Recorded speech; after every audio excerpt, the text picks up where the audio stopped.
the hottest thing? Oh, we could just sit on it. Like we're drunk. Okay. Okay, I'm here with Cycle World Tech Editor Kevin Cameron, and we just saw the press conference, announcement of AMA Pro Racing being acquired by Daytona Motorsports Group. So Kevin, what do you think that this all means? Well, I'm not sure that I know a lot more about what it means after the meeting than I did before. Because although Roger's presentation was very agile and careful and humble, a lot of questions remain open, perhaps almost as many as before we knew that DMG were going to take up AMA Pro Racing. We were told that it will still be called AMA Pro Racing. We're told that it's a sale, it's not a lease or a loan, it's irrevocable. Easy for you.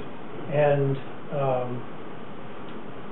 but on the other hand, Roger said that the 2009 rules, if they like them, they'll adopt them. If they have other rules in mind, they'll take their own direction. So, one thing that I thought was of particular import was that he said there will not be a motorcycle of tomorrow. We plan to base our racing on real motorcycles that you can buy. Now that says something. He was also asked a specific question: will Superbike remain the premier class of AMA Pro Racing? And he said yes. But does that mean that it will be Superbike as we know it? Certainly not. Might they rename 600FX Superbike? An open question. Might Superbike remain 1,000 cc's but be limited to 150 horsepower? Another possibility. An open question. Yeah. I mean, what I mostly got from it was that all the good stuff will stay the same, except there'll be more money and more expertise in the promotion and the kind of development of the sport. The real import of this meeting could possibly be that Roger will be managing it. And what we all remember from the days when Roger was AMA's manager of Pro Racing was that he could run a good meeting and he could run a good race.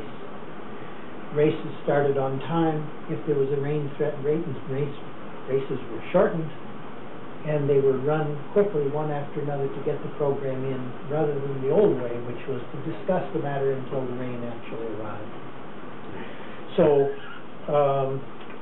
Roger, as Mr. Dingman noted, Roger ran racing in an efficient manner when he was with the AMA, and it hasn't run as well subsequently.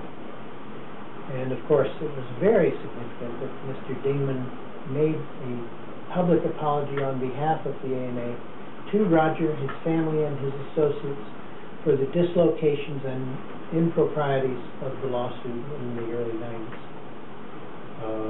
Roger brought a great deal of value to AMA Pro Racing in the form of his CCS program, and that was simply appropriated in a high-handed manner and became the subject of legal disagreement and ultimately a payment of $3 million by AMA to Roger. Sure. Do you think, now, there's been a little controversy surrounding Rob Dingman, and do you think some of that was kind of leading up to this arrangement and this? Well, any time that a human organization is reorganized by an externality such as Mr. Dingman, there are going to be resistances. There are going to be cries of unfairness and of high-handed behavior.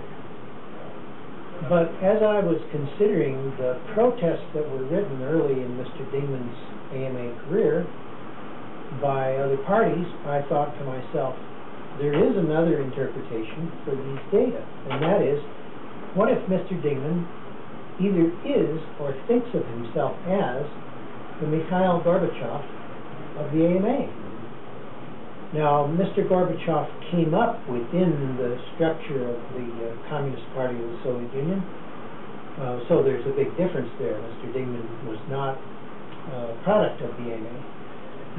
But,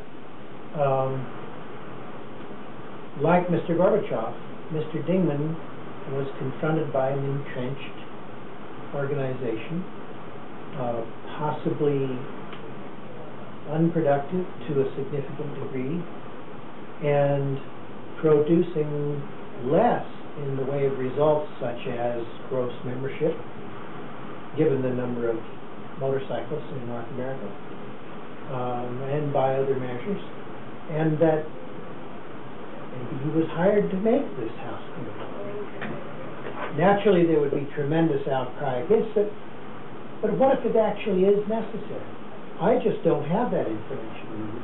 But that is a way that you can interpret that, the same data that other people are so strongly upset by. We just don't know.